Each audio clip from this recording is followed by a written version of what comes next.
Welcome to Newsday. Like it was 1 year ago, the toll gate at Lagos end of the Lekki Expressway became the focal point of the commemoration of the first anniversary of the hashtag #EndSARS protest. The civil protest on the 20th of October 2020 subsequently assumed a tragic dimension following the suppression of the protest by detachment of soldiers after a few days of sustained sit-downs. Also today, there have been dramatic scenes at the toll plaza. Let's cross right now to our correspondent on ground, Adefemi Akinsanya, Shehito Atigari, and Oba Adeoye. Now let's start with Adefemi. Bring us up to speed on what has transpired so far. Hello, Aaron and Hero. Well, if you were expecting a historic scene of events, that's definitely what we've seen so far today. The day started quite early. Around 8 a.m., we were supposed to see the beginning of a car procession. Cars were supposed to pass through the Lekki toll gate as a form of protest to commemorate what happened right here a year ago. It did start a little later than usual, but it did start, albeit, and it was very easy to identify the people who were part of that process, because while they were passing through the toll gate and circling back around, they were horning, making their presence heard, but also making their presence seen with the Nigerian flag. And that was definitely the scenes for around 2 hours. A lot of animation on the street, a lot of excitement. With the start of that car procession, more and more people took to the streets. And what we saw, especially on this side of the toll gate, was a huge crowd of people protesting, chanting, singing, calling for the end of police brutality, and also calling for justice for the people who lost their lives on October 20th, 2020. Now, a bit of background to the car procession. It was almost a plan B. Initially, there was supposed to be somewhat of an organized gathering at Landmark.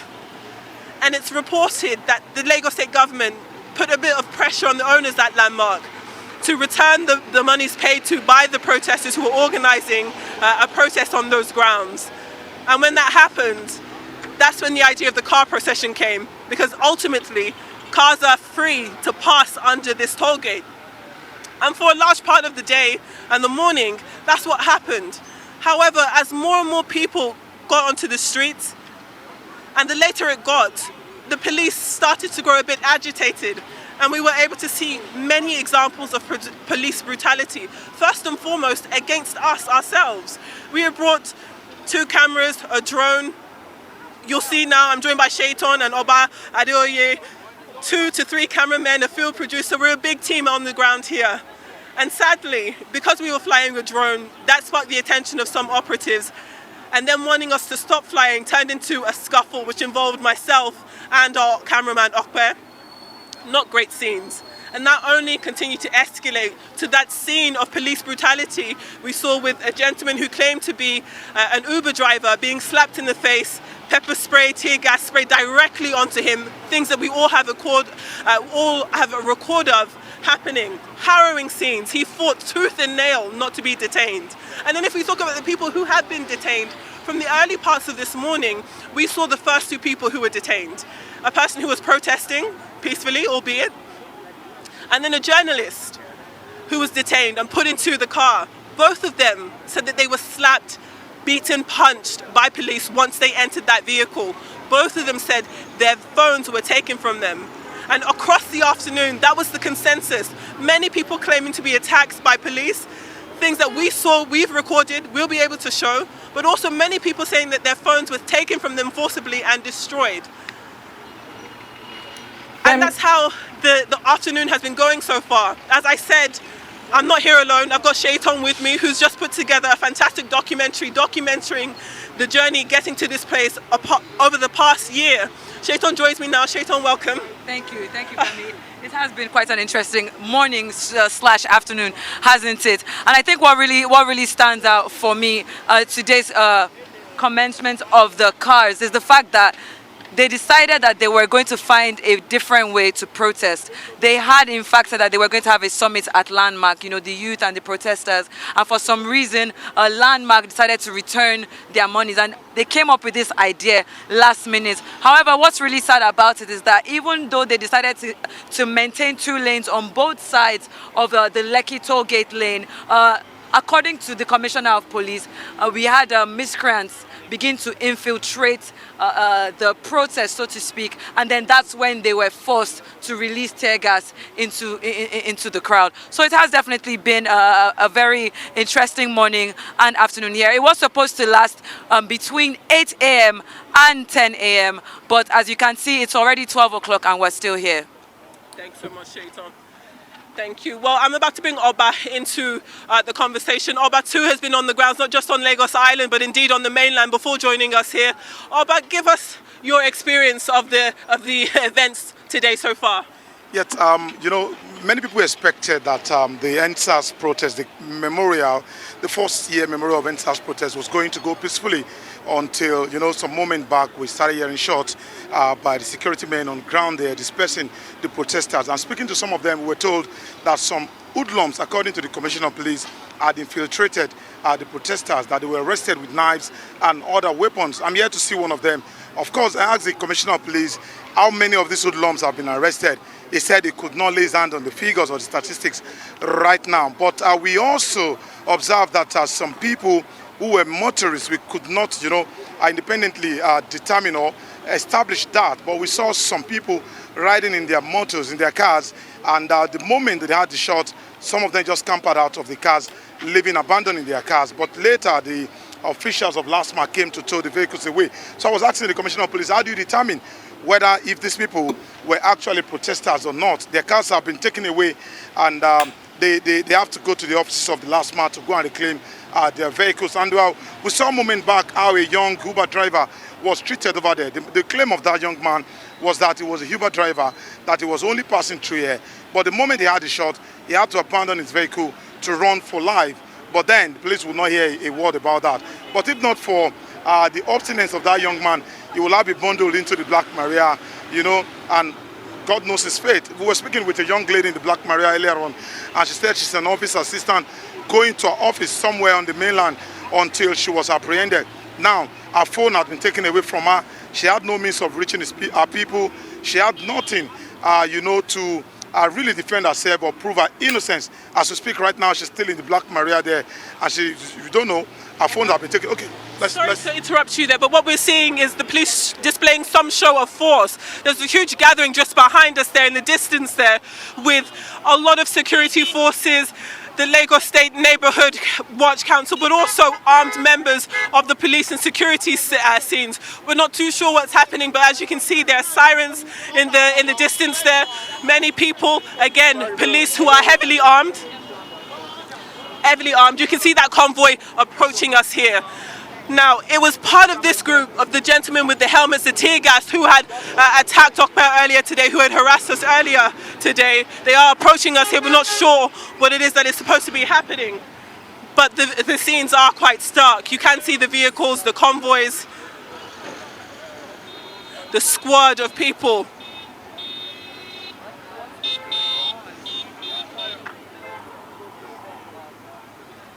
There are many.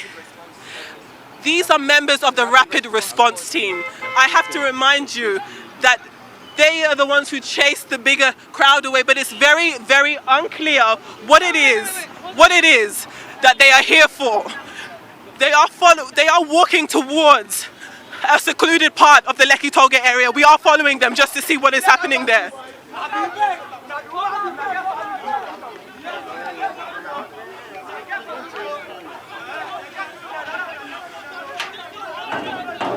Sunkly, you can see some people shouting across there.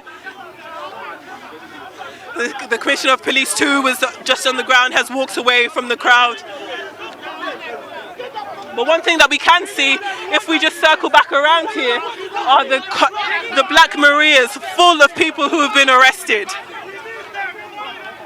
All of them, I might add, who have been proclaiming their innocence, saying that they were either not protesting. I'm going to put... microphone to the mouth of one of the people detained to hear and see what is happening. It looks as though... So what's happening? What's happening? My name is Sentis Kostuwa. I'm Gokala rider. On my way for your interview, they catch me here. It looks like there's some sort of resistance. Another person unwilling to go.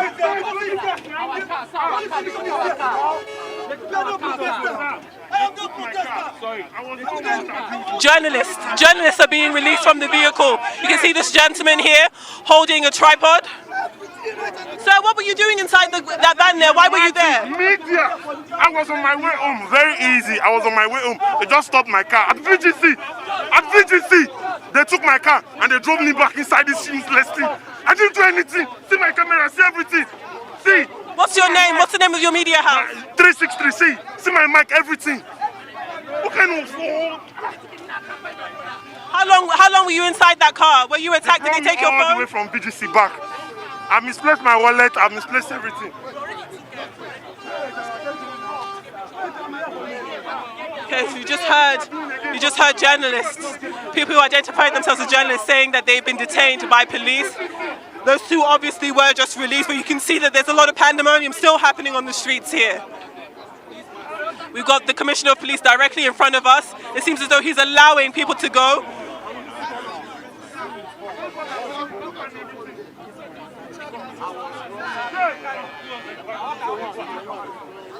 It looks as though, from what we're seeing, the phones that have been seized from the people who were put into this car are being returned one by one. Okay.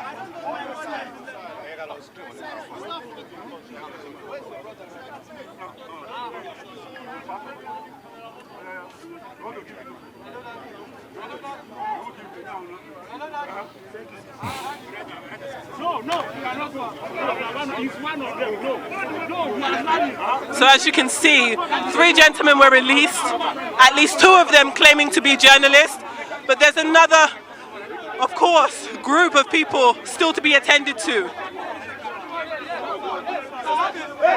Who's this? Why you pushing me? What did I do? I'm coming to the hospital. What did I do? What did I do? You just see me with people and they just carry me like that. I'm on what? What did I do? Why did you come here to me? Look, we are together. What did you come here to me? Are you in your situation? Are you in your situation?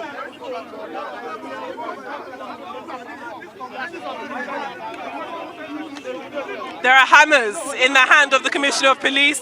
It looks as though he's taken them from a bag of one of the people who have been detained inside here. It's unclear what those hammers were used for, whether or not they were used for work, whether or not they were used against people. But it looks as though that's given the police enough reason to keep that person in detention. The door is closing. It looks like that is all of the people who have been released here. Those to identify and release them. No, we take this one further. We do further investigation about them. So those who are able to identify themselves now, we still now release them. So those who cannot identify themselves now and why they are here now, further investigation will reveal. If at the end of the day they are mistakenly arrested, now we release them. The people still in their car, had they not been able to identify themselves? Yes, you see, I still everybody here. They're not able to identify themselves. How can we ascertain that they are protesters? Well, I don't know. Let Let us do our investigation. Now. Where are those hammers from? There were hammers in your hand just now. Somebody is there. Is there. What's he doing with those weapons here? That part of the thing, that because we need to ask ourselves. So where will they be taken to now? No, I'll take it to the police station. We obtain their statement now. We now do investigation. Well, investigation will reveal their fate. At the end of investigation now, we do what the law says we should do. That's it. So those who can identify, we release everybody. How about those people that don't have the ID card? No, if they don't have any ID card to identify themselves now, they should be able to call somebody who can identify them now, who can show who they are, what do they do for a living. So maybe. What if they are protester? Would there be jail? What? What if they are protester? Would there be jail? Is there any law telling somebody who have protested? If you protest and you have not committed any crime because of the protest, you don't have. So one of the guys said that he wasn't protesting, he wasn't picked up around here, he was picked up at Palomo. What exactly happened to him? Something happened when he was picked up. You are not there, I was not there. So the person that picked him up Instead, I was picked up now. Both of them now speak the grammar. Why I picked you, why I was not picked. It's on the call. So there's no law saying any protester should be jailed. You know, if a protester has not committed any offense. Well, Aaron and Hawa, I hope you've been able to see those remarkable scenes just there. And that has been the consensus of the experience on the ground today from the beginning. There was a lot of anticipation that this was going to be a largely peaceful gathering of people. And ultimately it did start that way, but as the day progressed, it did escalate into so many examples of police brutality, so many examples of wrongful detention. Now, as you've just seen, the Commissioner of Police has done some work and gone some way to release people who've been able to identify themselves, whether it's identifying themselves as members of the press or identifying themselves in general. But those were 3 people at max that were released. 2 of them claiming to be journalists, and so you can understand why they were released. But still behind us in that car, there are a number of other people, mostly men, all of them protesting their innocence and saying that they had no reason to be detained as it stands now. Hawa and Aaron. Femi, this is, watching the footage all day, it's quite harrowing. I really must commend you for being so brave and so courageous and quite succinct with the coverage that you're giving us. I want to ask if most of the people that are being detained, are they press officials? I know we saw the 3 of them come out of the other Black Maria, but it looks like there are 2 other Black Marias there as well. Any idea of who those occupants could be and where they were picked up from? Well, according to the Commissioner of Police, the people who are still in those Black Marias have not been able to identify themselves, and that is why they're still in detention. One of the gentlemen there, though, said that he wasn't even picked up in the Lekki tollgate area, said he was picked up in Falomo, which is around 5 minutes away, closer to the Ikoyi area of Lagos. We're not sure why. The Commissioner of Police did say that he too wasn't sure why, and we weren't sure why, so he can't comment on that specific case. But again, it just shows that a lot of people in detention here are unaware of why they've been taken away from the streets here and when they're going to be released or where they're going to be taken to. And I think it's that level of disorganization which is part of the problem here. It's very hard to understand what rules are being broken, what laws are being broken, and what happens next to the people being detained here. Like I said, those people who were released, they seem to be journalists. One of them had a tripod in his bag, a microphone on him, so he was able to show himself as a journalist. That may well have been why he was released. But for the other people and the countless other people who have been arrested at the toll gate, taken into detention with more cars coming back to pick up new groups of people, it's very hard at this point to understand why that's happening. Adefemi, because from what we've seen, some people have just been picked up for jaywalking, so to speak. And jaywalking is not a crime here in Nigeria. Because you look at what has happened. How about those, because I would have loved to ask the Commissioner of Police, how about those who claim to have been rough-handled and they've lost personal possessions, probably that would have served as some form of identification? Right now, they are being forced into the Black Maria. How do they go about their own case? Well, this is the issue here. We posed those questions to the Commissioner of Police just before we came to you in Newsday, and he did say that at this point investigations are starting and they will be ongoing with people who will continue to be detained. And as it stands now, it's very hard for us to get as much details as we can. We've been putting our microphone in the faces of as many people as we can, asking them to identify themselves, their names, what they're doing here. One thing that you have to realize is that the Lekki tollgate isn't a pedestrian-friendly area. It's literally an area dominated by vehicles. So it seems as though the police are applying the fact that if you are here not in a car and not a member of the press, we've just got a car coming to another car full of detainees coming here. But again, that's what I was saying. If you're on the grounds here and you're not a member of the press and you're not in a car, for the fact that this area is not pedestrian friendly, that is what the police is using as probable cause to detain people. And as you can see, another car has arrived full of detainees. Adefemi, it's quite curious. That makes 2 of them. There's a third. Yes.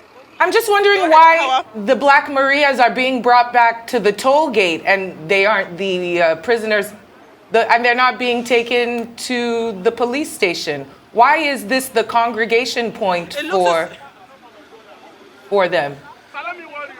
Well, this was definitely the pulse of people gathering here today. This is where you were going to get the most of people here at the Lekki tollgate area. And as you've said, many more cars have come and gone. And what is happening is almost like a drop-off situation where they're picked up from the tollgate, taken to some form of a police station, even though we haven't been told which police station, dropped off there, and then the empty cars returned to the toll gate to pick more people up. And that's been the sequence of events throughout the day here. But as you've rightfully just seen, lately what we've been seeing in the last 5 minutes are Black Maria cars arriving at the toll gate already full of people inside. So again, more questions are being asked. Where were they arrested from? What were they arrested for? Why are they being brought to the Lekki toll gate area? What is happening? One other thing that the Commissioner of Police did state was that the car procession that they were well aware of, that they knew was going to happen, was supposed to happen from 8 a.m. to 10 a.m. West African time.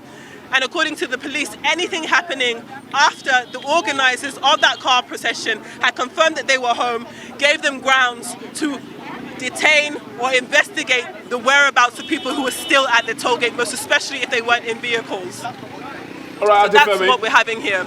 To them, the process is over. Yeah, it's really sad seeing these things play out. I must state this because before today, there were talks that over 300 people that protested last year are still in detention and they've not been able to clear themselves. And we are having more people right now being arrested or probably detained. And what becomes of their fate? Would they now join the other 300 from last year who haven't been able to clear themselves from just probably trying to protest for their civic rights? Yeah. Aaron, that is the sobering reality. While people are protesting the unlawful arrests and detentions, people who have disappeared, people who have been killed, people who have not been able to make contact with their families within this last year, the fact that that's happening again today just shows that the police brutality issue is one that is not going to go away. And today being the anniversary of the October 2020 incident just shows that not much has changed in that direction. And I'd implore you and of course the viewers to tune in to Shaitan Atigarin's documentary on NSARS. It's a great look into where we've come from, how it started and the journey so far. Because ironically, the very police, the police brutality that people have been protesting against, that they were protesting against last year, is very much still a reality here. With our own eyes, we saw a police officer open hand slap someone. We saw police officers spray tear gas directly into the eyes of someone. We've seen a group of police officers forcibly put somebody in the back of the car. So you can imagine this police brutality issue, it's undeniable. And it is everywhere here at the Lekki tollgate.